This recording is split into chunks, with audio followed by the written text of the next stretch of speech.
Welcome to the 25th video for Cooking with Gerry.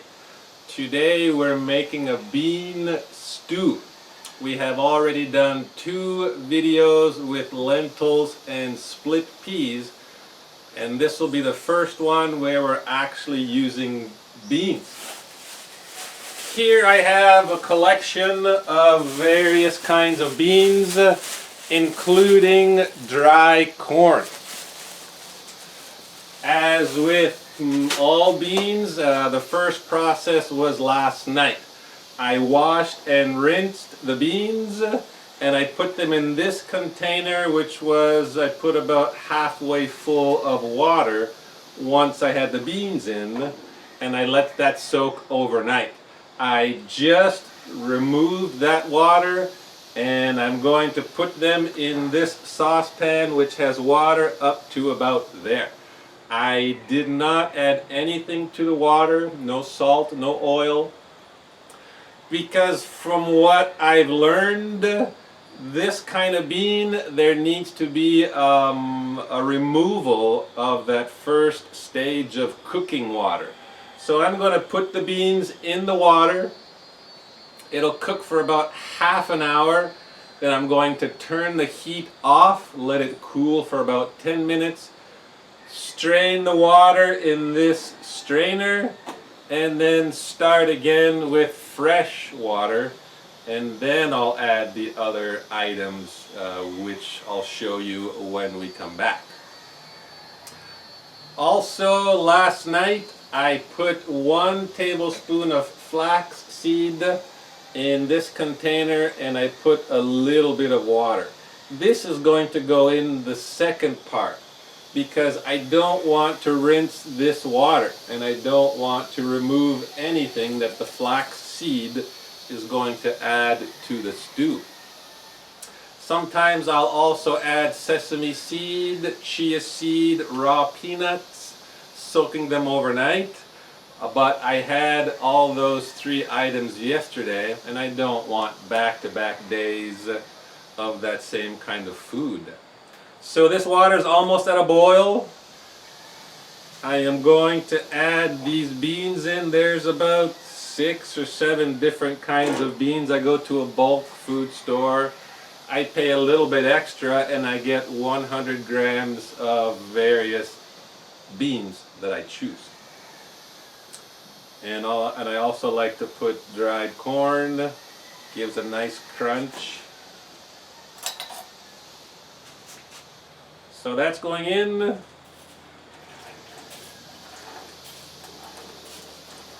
And once it gets back to a boil, so now with the beans in, the water level raised to about here.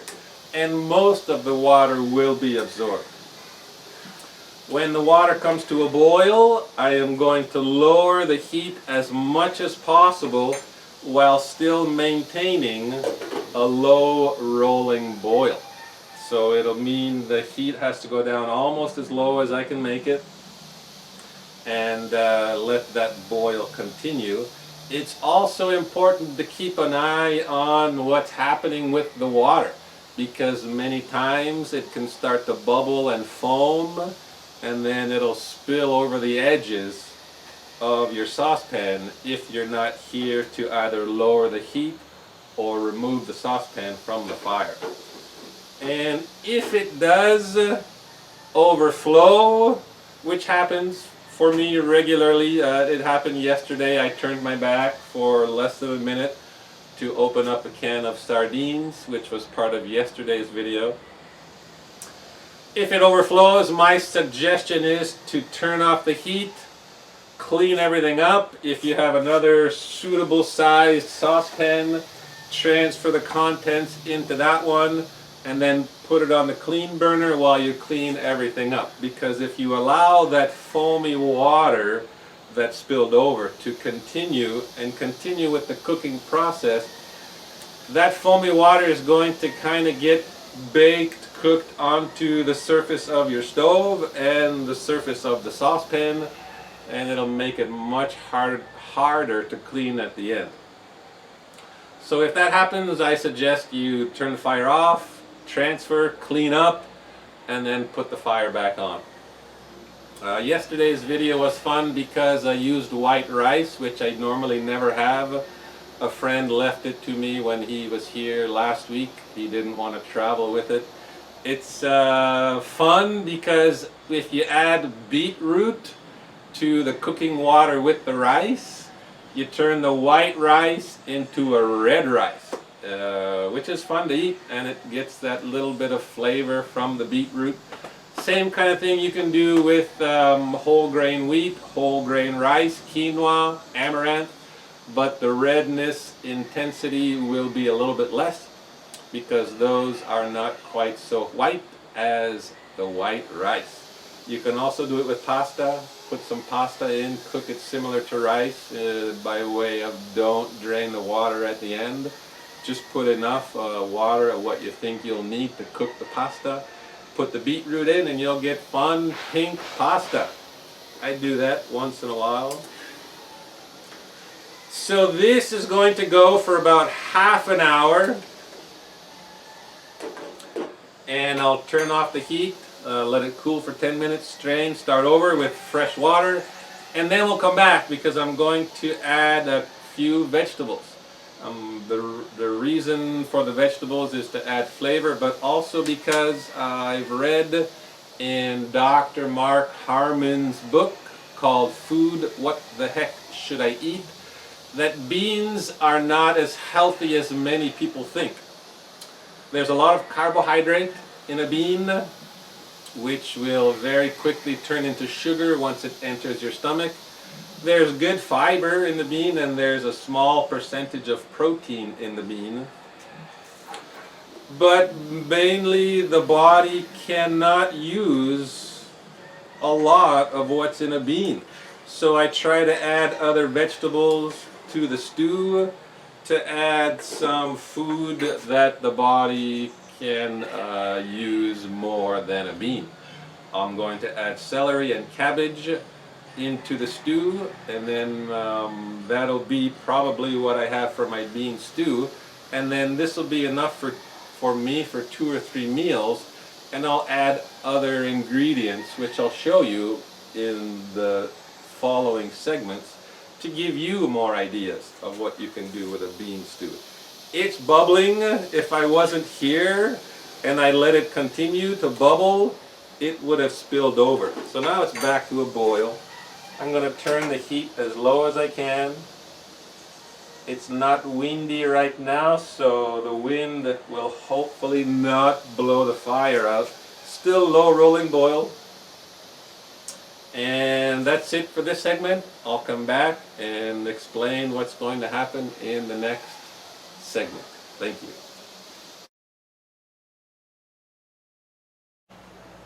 Welcome back. As I mentioned in the first segment, the beans cooked for about half an hour, and then I turned the heat off for about 15 minutes. And I drained the water from the beans, but I didn't rinse the beans. I think it's better to not rinse them so that the flavor that's on the actual bean stays with it and then continues in with this fresh water. So after draining it, I put some more water in the saucepan, fresh water, turned the heat to low, and then when it was almost at a boil, I added about half a teaspoon of pink salt, 1 tablespoon of virgin olive oil, and then I added the beans and the dried corn, which is not dry anymore. And I also added the flax seed. I didn't rinse the flax seed. I put it directly from the container, and I used the spatula to get the remaining gel-like water that the flax seed creates. I put that also in the saucepan. When it came back to a boil, I turned the heat to the slowest setting possible, and it's been cooking now for about 15 minutes. This second time with the water, there's less chance of it foaming up and boiling over. I think in that first part there is some impurity in the bean and it comes out, and I think that's the main reason why we're supposed to change the water. I don't know. I wanted to check, but right now I don't have internet. And I've seen people drain the water twice. So they'll do the process, bring it to a boil, cook it, drain it, same thing again, cook it, and then drain it a second time, and then start over a third time. I can remember years ago I was in my uncle's kitchen and his daughter was making bean soup. And they are both fabulous cooks. They know a lot. So when my cousin changed the water the second time, my uncle suggested it might not be necessary, also because you remove a lot of the flavor that the bean has if you rinse it that second time. So I don't rinse it twice. I'll just do it once. So it's been cooking now for about 15 minutes. I'm going to add these two vegetables. I have 2 pieces of celery, and with some of the leaf, it's a bit yellow, but it still looks okay. I like to include the leaf unless it's really yellow, and for sure if it's brown I won't include the leaf. So small pieces.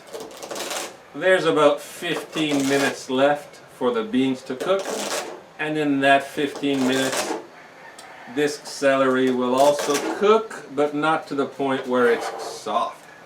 I like a crunch with my vegetables. I lost 2 pieces or more. Gotta remove them because they're too close to the fire, excuse me. Speaking of which, I also, when I drained the beans, I washed the saucepan just to start fresh, and it makes that final cleaning process easier if you don't have the residue from the beginning. Here is half of a cabbage. I'm going to cut this half in half. I cut the core, but there's still a lot of the core. Actually, the whole thing is okay because I did cut off the stem part before I washed it. Normally what I'll do, I'll cut until I get to the hard part that's almost like wood, and then that part I would not include in the cooking process. So we're going fairly small pieces.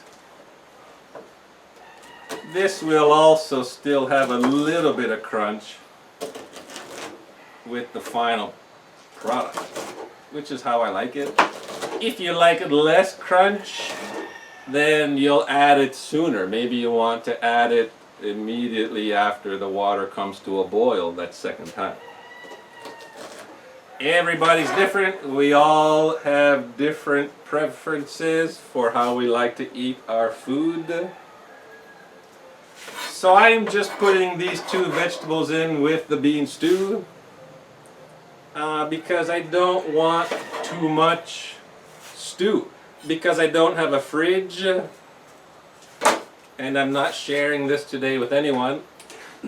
At least there's no plan to share it. It might happen. I don't want too much because I have to finish this within a day, otherwise it'll spoil. It's fairly hot and humid. Usually today's an overcast day, so the spoil that potentially could happen would be slower. So I don't want too much because it's going to be my next 2 or 3 meals. And I wouldn't suggest having bean stew for 2 or 3 meals in a row. But it's the way it is in this present situation. I will add different things to the bean stew to provide different nutrients at those 2 or 3 meals. If I had a fridge and a freezer, I would make a bigger quantity. I would make some more. And I would put maybe 1 or 2 portions in the fridge and then 2 or 3 portions in the freezer.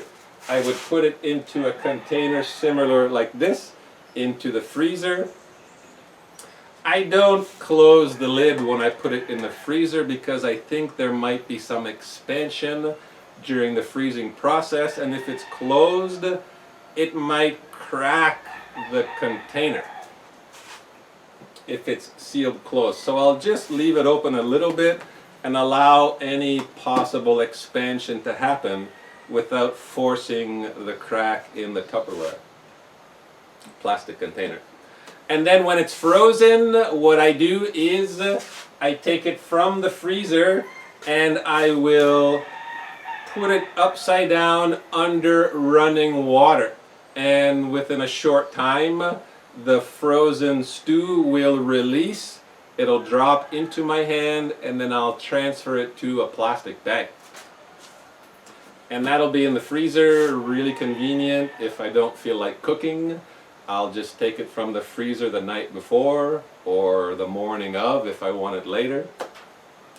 And that way I have a nice bean stew ready to go without having to go through all of these various cooking steps, the pre-soak, the cook, the drain, etc. There's lots of veggies you can add to the bean stew.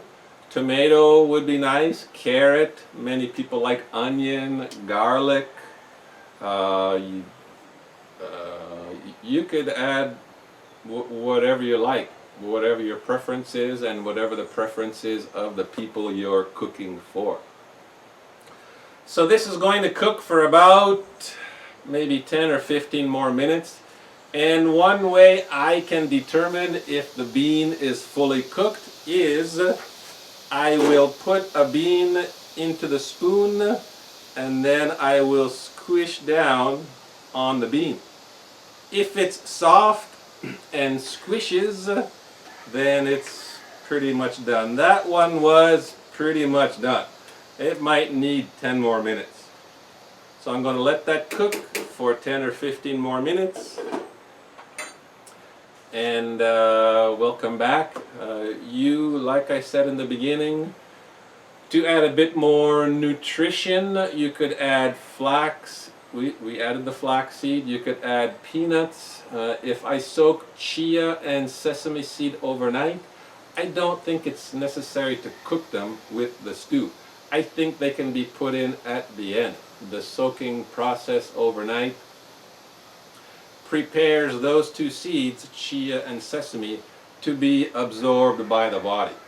You could cook them for a few minutes, but I don't think it's necessary. I will add them in when the fire's turned off, and they'll get a little bit cooked from the secondary heat of whatever's left in the saucepan.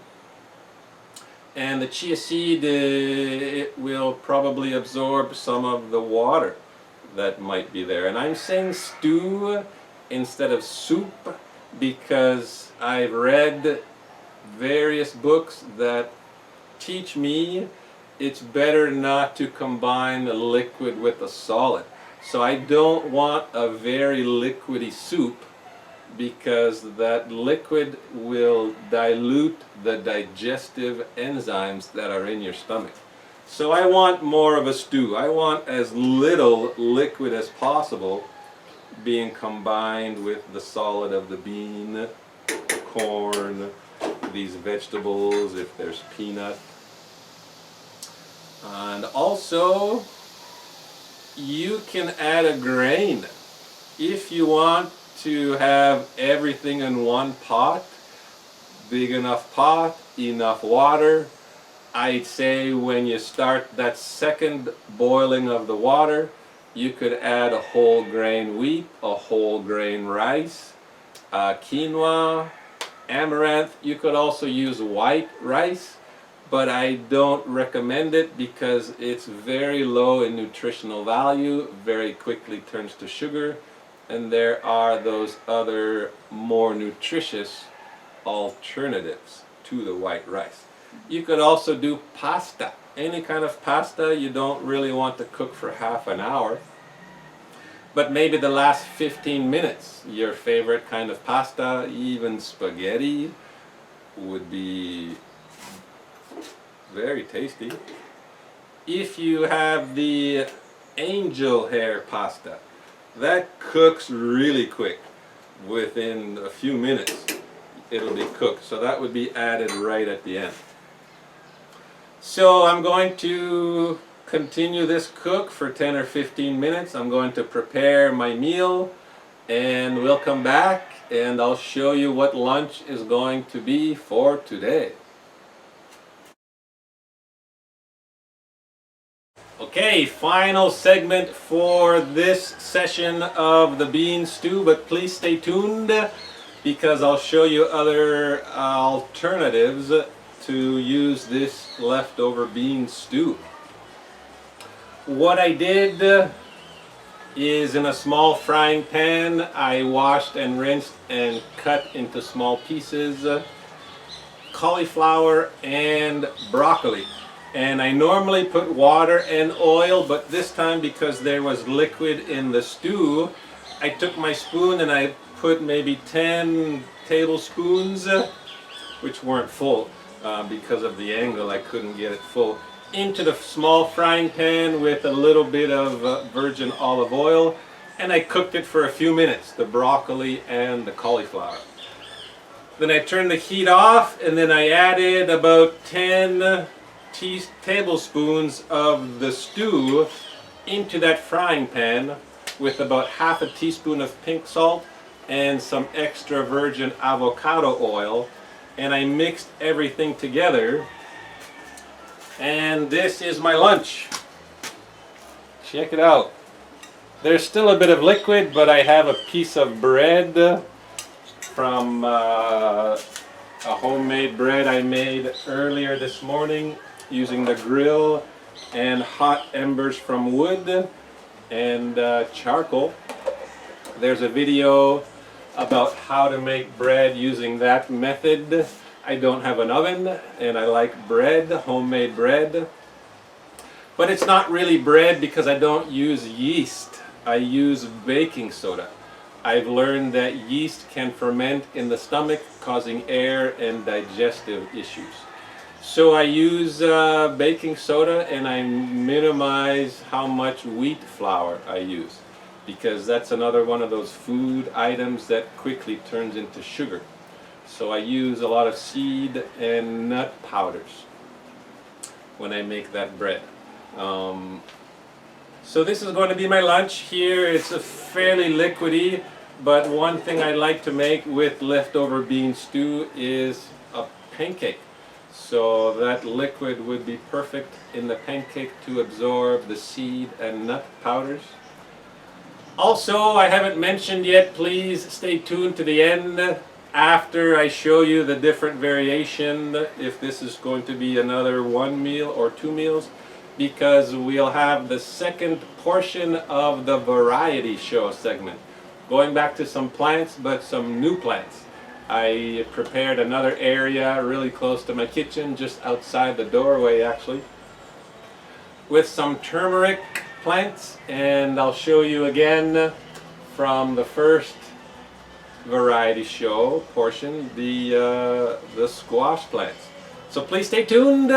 I am really hungry, so I'm going to enjoy this meal, and we'll see you very soon. It's dinner time, and I want to share with you another way that I use the bean stew we made earlier. This is going to be a quick video because it's almost dark, and with the bright light a lot of bugs are attracted and fly into my kitchen. So I'm not showing you the whole process, but I can explain it.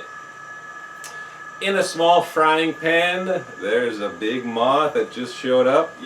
In a small frying pan, I put some of the liquid from the stew, I heated it, and then I added a piece of pumpkin that I had chopped up into small cubes, and I let that cook for about 2 minutes.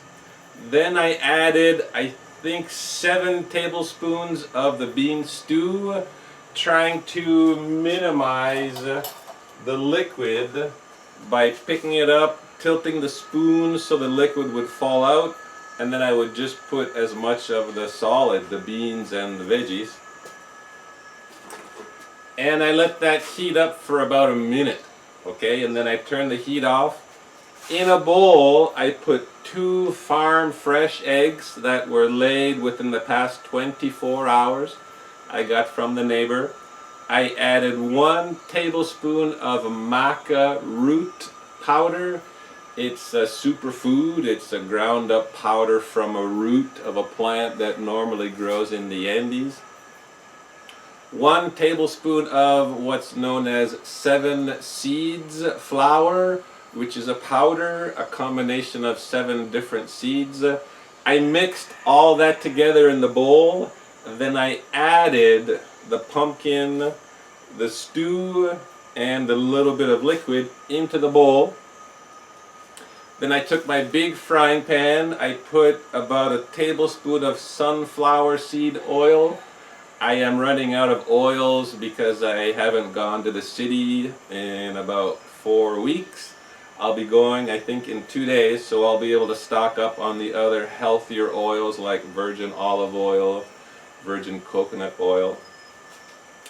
And once that heat was, once the oil and the pan were a little bit hot, I added the ingredients into the frying pan so it's cooking like an omelette pancake, a combination of omelette pancake, omelette with the egg, and pancake with the 2 kinds of powder. And that's been here about 5 minutes. And it's about time to do a flip. I'm not going to do the full flip I would do with a pancake because the mixture is very fragile. If I try to do that full flip, too big of a risk that I'm going to miss and I'm going to lose some. It'll fall to the ground, which I don't want. So I'm going to do the easier version of the flip. I don't want this water. I'm going to let it drip into the sink. The water will make the mixture a bit more unstable. So here it is. Looks pretty good. You probably can't see it. And I'm just going to flip 1/2 onto the other half. But before I do, just to explain, you could add something to that 1/2 that we're going to flip onto, like if you have some leftover cooked beef, chicken, pork, fish. Cheese would be nice, some fresh veggies like a small chopped up piece of tomato or grated zucchini, something like that. You would put it on 1/2 and then flip. Yeah, this is very unstable. So I'm just going to do a little flip. There we go. So the cooked side from 1/2 has been folded over. And I'm going to put the pieces on top. So I have 1/2 of the frying pan empty, and then 1/2 has the pancake omelet. So this is going to cook for about 2 minutes. And if you wanted to put something here, if you wanted to heat up some bread or some other leftovers, you have 1 whole side to heat up some kind of food that you'd like. And in about 2 minutes, I am going to flip it again to the other side so that the uncooked side that's on this half will be closer to the heat, and then it will also get heated. And that'll cook for about 2 more minutes, and then I'll have my dinner, which is, like I said, a combination of omelette, pancake with a bean stew, and with freshly cooked pumpkin. So it's going to be tasty, and there is a little bit left over of the bean stew, which will be for the next meal tomorrow morning. I am not yet sure how I'll combine that with other food. I do have some vegetables, and I have this avocado that will be ready tomorrow, so that'll be part of that breakfast. And yeah, I'm glad we got to do this, another alternative for what you can do with a bean stew if you have leftovers. So I'm gonna stop the video so I can turn the light off and minimize the bugs that are flying in. And in about 5 minutes, I'll be having my dinner. Awesome. It's breakfast time, and I had a little bit left over from yesterday's bean stew. So I've got it on the fire in my Teflon frying pan. I added about half a cup of water, fresh water, and it's boiling. So I'm going to add, because it's breakfast time, porridge, sometimes very enjoyable for breakfast. Here I have whole oat flakes. I am going to add 3 small handfuls of these whole oat flakes. Better than the milled oat flakes, called sometimes minute oats, quick oats, microwave oats, instant oats. They're a little bit better because it's in their natural form. When the oat flake is chopped up and milled, a lot of it is powder, and that quickly gets converted to sugar. The oat flake also will convert to sugar, but much slower. There's more of the fiber that's still intact. So I'm going to let that sit for I'm going to let it cook for a few minutes so that the oat flakes absorb the water. And then I'm going to add some chia seed, which is right here, which will continue to absorb any leftover water. Also, before I put the heat on, I took 1 pecan and 1 walnut. The walnut was already in pieces. The pecan I broke up into smaller pieces. I took 1 Brazil nut, which is what I have left. Tomorrow I'll go to the city to restock my supply. And a small handful of pumpkin seed and sunflower seed. All of that's in the frying pan.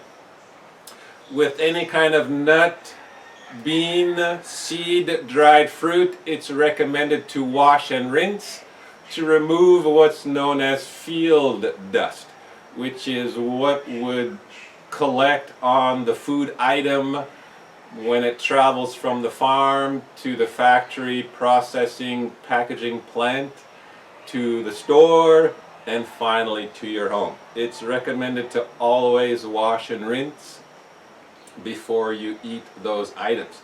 And many of those items you can also pre-soak overnight. There's a difference of opinion with the experts as to whether or not they need to be soaked overnight, and in between these 2 segments I was able to go online to check why you soak beans. What I knew already is if you soak the bean overnight, you reduce the cooking time because water has more chance to get inside the bean, and that makes it easier to digest. And I reread the section in Dr. Mark's book, Food, What the Heck Should I Eat?, on beans. And he explains that many plants, many trees have a defense mechanism because they can't run away from their predators. They can't run away from insects or whatever might want to eat what the tree or plant provides. So many trees and plants produce a chemical, something that will try and deter or minimize being attacked by ants, insects, animals. So when you soak them overnight, the beans, you remove a lot of this chemical substance that the tree or plant naturally produces, so it's not going to enter your body. and the cooking process will also reduce and minimize the effect that that would otherwise have. So there's the reasons for soaking overnight. And I also wanted to mention, with last night's segment, the omelette pancake using part of the bean stew. You can also make it much easier for yourself by using the oven. If you want more of an omelette or a quiche, you would just add eggs. You can consider 1 or 2 eggs per person depending on the appetite level of the people that you're feeding. Mix everything together and then put it in a suitable sized oven-proof container, a cake tin or a glass casserole, rectangular dish or square dish or round dish. Put that in the oven at about 350 Fahrenheit and cook it for at least half an hour or until the eggs are cooked. Or you can make it more of a bread, and you would add less eggs but more of the nut or seed powders, and you could also add wheat flour, which will make it more of a bread. Just understand that the wheat flour, also very milled and processed, very quickly turns into sugar. And adding some baking soda will help the bread batter rise. It's not a real bread because bread uses yeast, although you could, if you want to go through the process of making the bread with yeast. I've read that yeast can ferment in the stomach and cause air and digestive issues. So that's why I don't use yeast when I make my bread. So this is almost done. I think now is the time to add a little bit of chia. You could also add sesame seed. We added flax seed at the very beginning of the cooking process for the bean stew. You want a dry spoon, and chia seed you can't rinse beforehand. I tried it once. I don't remember what happened, but it was a mess. The chia seed instantly starts to absorb water, and since that one experiment, I will no longer wash and rinse chia seed.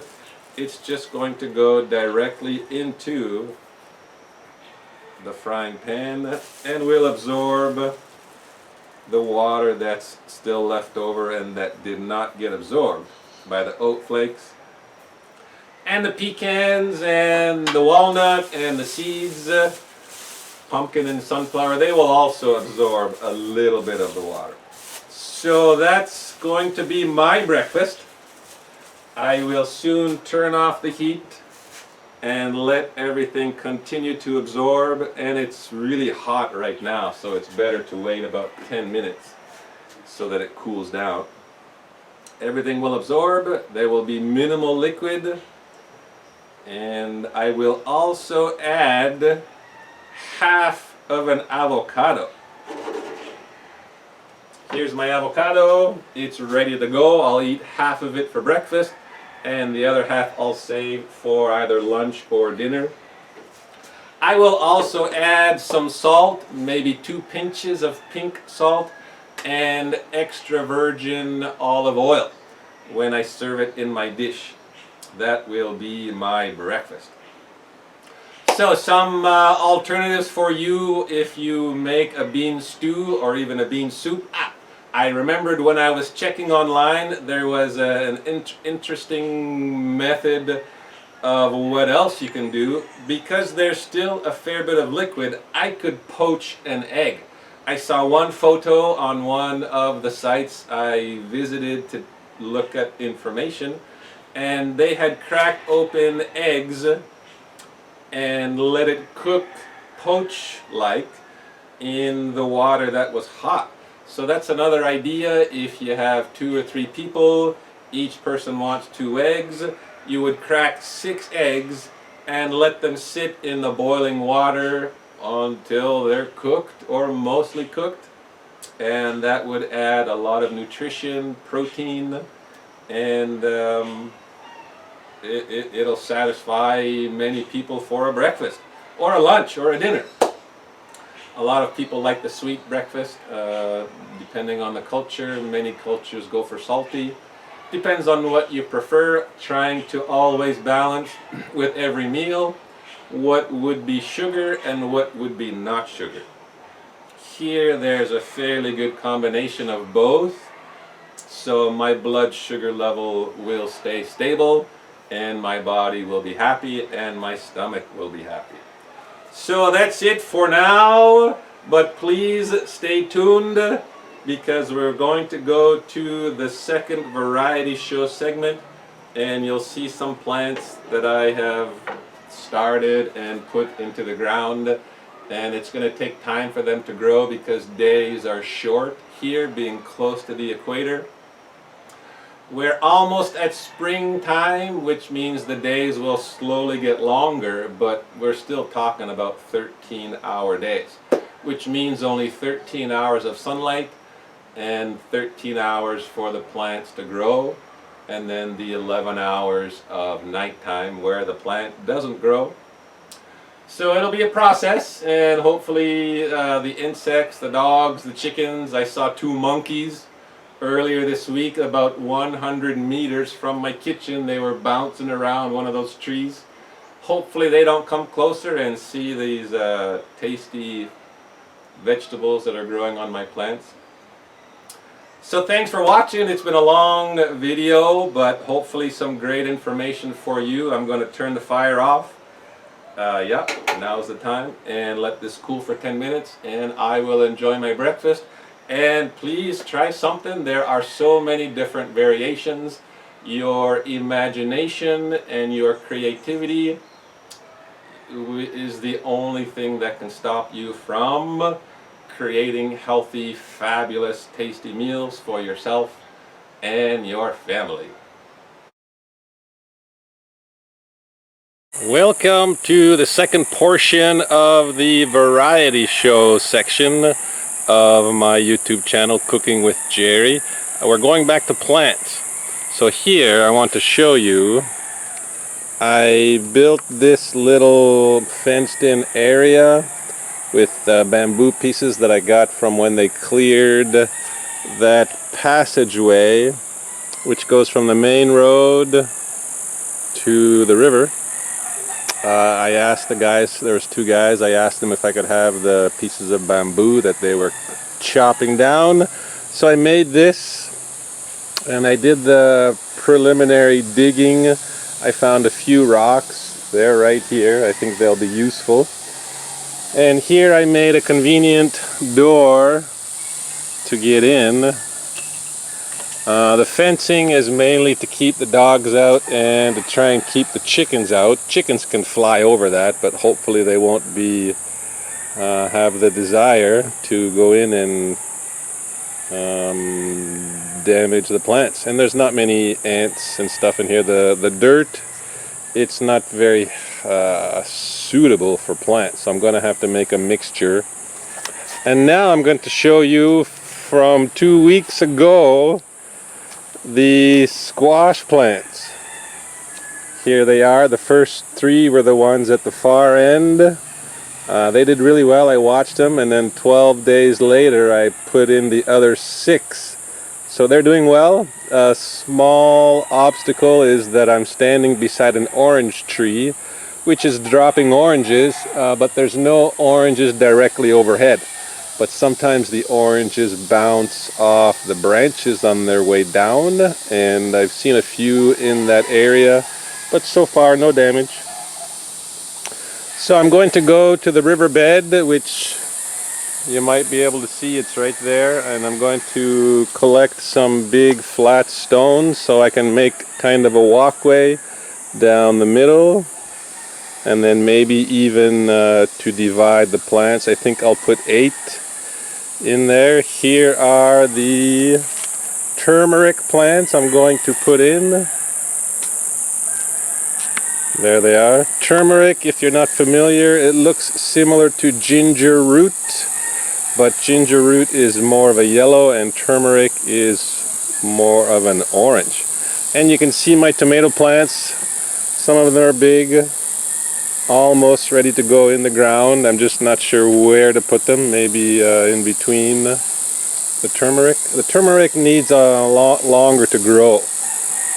And above the turmeric area, there's nothing that's going to fall on them. This is a tree called the tree of life, part of medicinal plant medicine.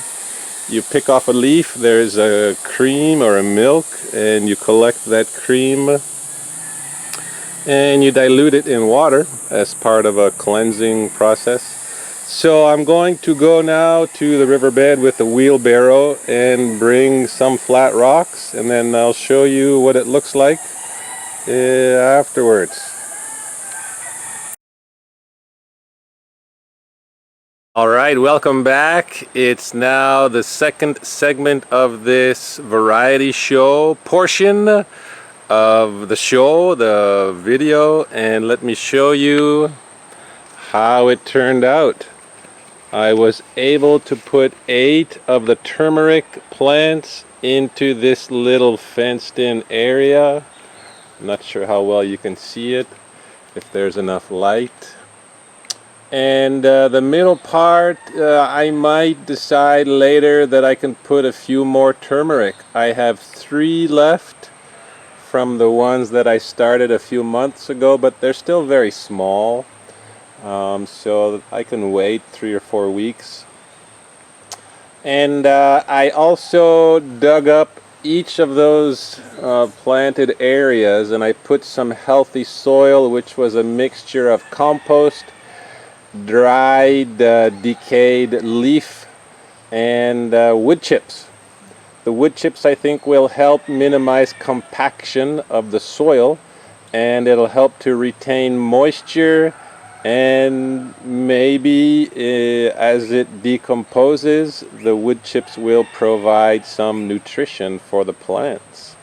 These will take a while. I don't know. I've never grown them before. I saw a YouTube video of an Australian lady, and the plant was about half a meter tall, and I have placed it underneath this tree to give it shade, because I don't think these plants want the full midday sun. So we'll come back in about 3 or 4 weeks, and I can show you the progress. Here, let me walk over to where my plants are. Here there are 3 smaller turmeric plants. One is right here. Here's another one, and then here's the other one. So they can stay in that little cup. And there are about 5 tomato plants, it looks like, that are big enough to have a bigger home.